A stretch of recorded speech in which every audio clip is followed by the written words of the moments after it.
Now to one of the United States' most complicated partnerships on the world stage, its rocky alliance with Pakistan. Chief Foreign Affairs Correspondent Margaret Warner sat down with Hussein Haqqani, Pakistan's former ambassador to Washington, to discuss that relationship.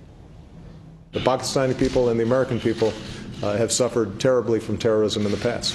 It's a critical relationship for the United States these days, key to Washington's fight against terrorism and its plans to leave Afghanistan next year.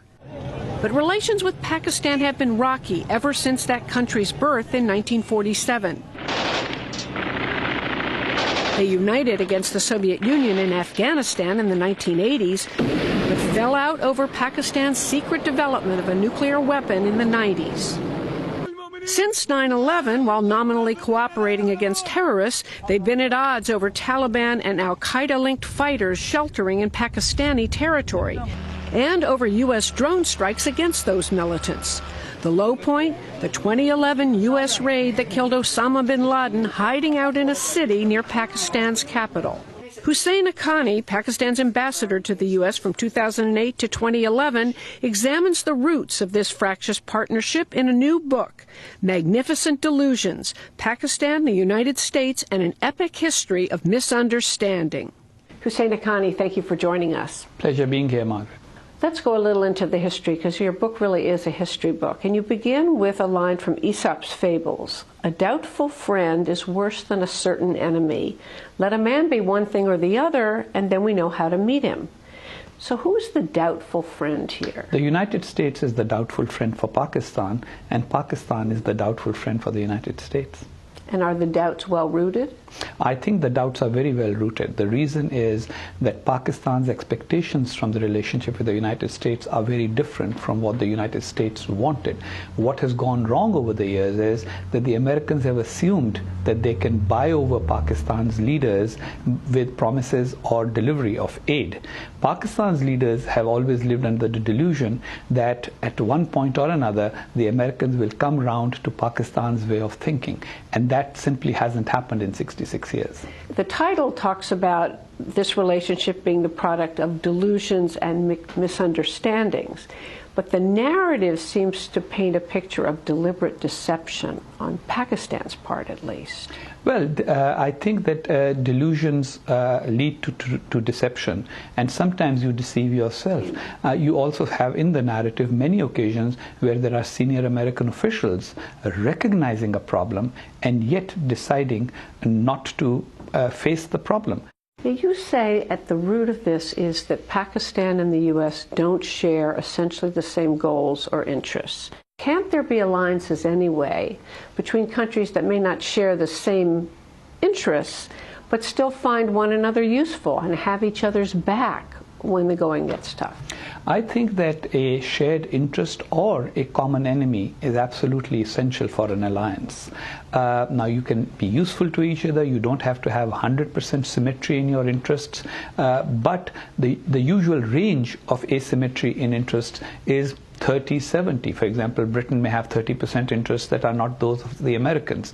In case of Pakistan and the United States, Pakistan's primary interest, as defined by its elite, which I question, is to become India's military equal and to wrest control of Kashmir.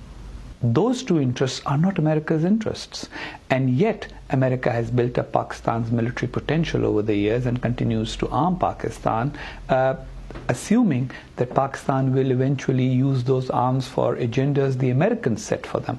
That is not going to happen. That has not happened in the last 66 years. Now, you also say that you think Americans and Pakistanis have certain stereotypes of each other that go way, way back, 60 years.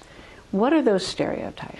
Well, the American stereotype of Pakistanis is well-spoken individuals who have a Western education, coming from the British background, always eager and ready to do what they're told, or repeatedly learning that that is not the case, but always assuming that. In recent years, the stereotype has changed to be to the deceptive Pakistani or the terrorist harboring Pakistani. The Pakistani stereotype of Americans is the arrogant American, the ignorant American, and the American who has no understanding of other people's culture or history.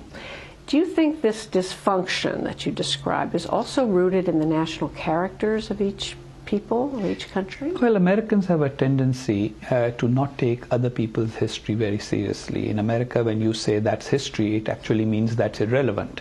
Pakistan, on the other hand, has spent a lot of time and energy trying to create a narrative of history that justifies its existence, because its existence is often questioned by other nations. Do you think that Pakistanis are suspicious of the rest of the world? I think Pakistanis are suspicious of the rest of the world. In fact, in recent years, I have often complained that my compatriots are becoming rather xenophobic. Conspiracy theories are rampant in Pakistan. That comes from a sense of insecurity. President Obama now, with Secretary Kerry, appear to be trying to revive this relationship under the new president, Nawaz Sharif. What advice would you give to them? I think that President Obama and Secretary Kerry should continue their efforts to try and engage with Pakistan, but this engagement should be based on reality and not illusions. I would suggest that they should not focus purely on reviving the military-to-military and intelligence-to-intelligence relationship, but actually take an interest in understanding what the discourse or debate is within Pakistan about Pakistan's own interests. And do you think they should look on Pakistan as an ally or something else? I think that neither Pakistan nor the United States should look upon each other as allies. That would be the first step towards a reality-based relationship. Both should understand that we don't have a shared enemy, and we do not have a shared interest. Pakistan needs to educate its children who don't go to school. Pakistan needs to get away from a religion-based nationalism to a nationalism of shared interests of the population. The United States can't see the world as divided between allies and enemies. Actually, there are many countries that are neither, and Pakistan is one of them. Well, Hussein Haqqani, author of Magnificent Delusions, thank you. Pleasure being here.